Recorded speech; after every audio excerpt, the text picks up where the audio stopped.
In this training module, you'll be learning about vehicles called control cars or cab cars. In the UK, they're often called driving van trailer or DVT cars, and you will likely come across other names for them too. The name cab car will be used for the rest of this module to keep it simple.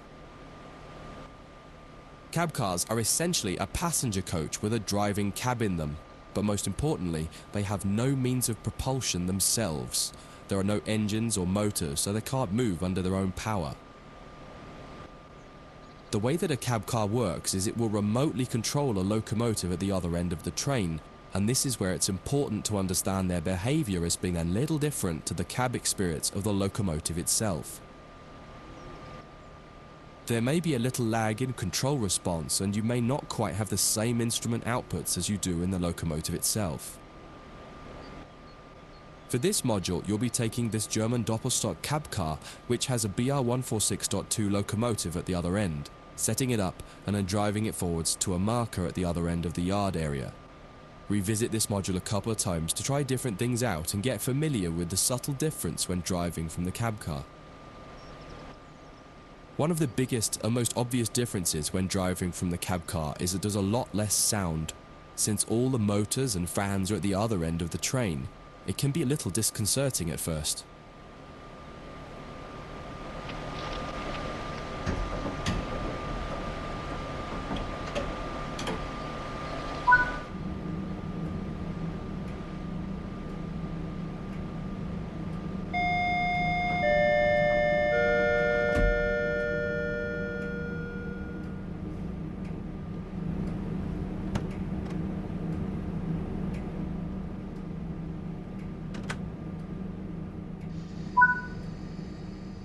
Engage the brake system by turning this key.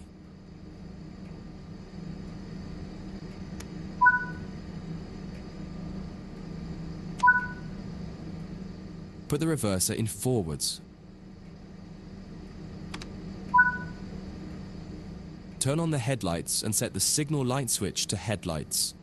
Most German trains have these two controls to enable headlights, one on the desk and one on the back wheel.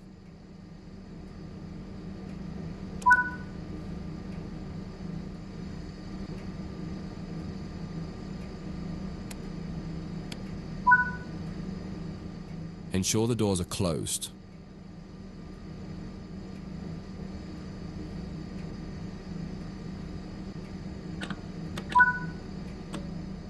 Release the brakes and apply some power to get moving.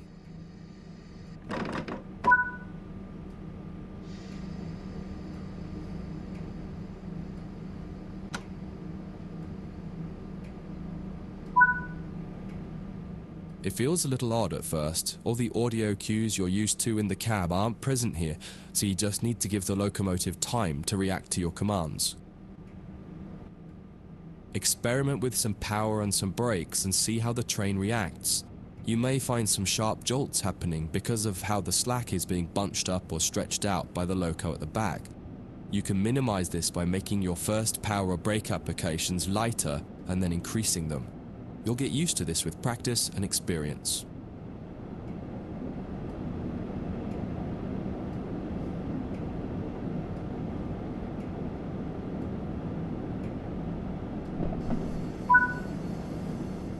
Cut the power and coast the rest of the way.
This is far enough. Bring the train to a stop now by applying the train brake.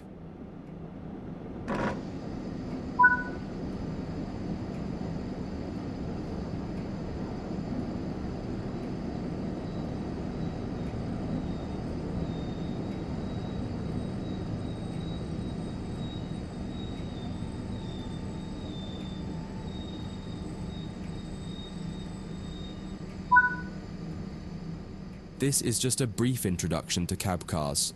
The changing ends for cab cars training module goes into more depth about both the cab car and the BR146.2 locomotive on the other end of the train. That concludes this module. If you wish to replay it, you can come back to it at any time via the training center.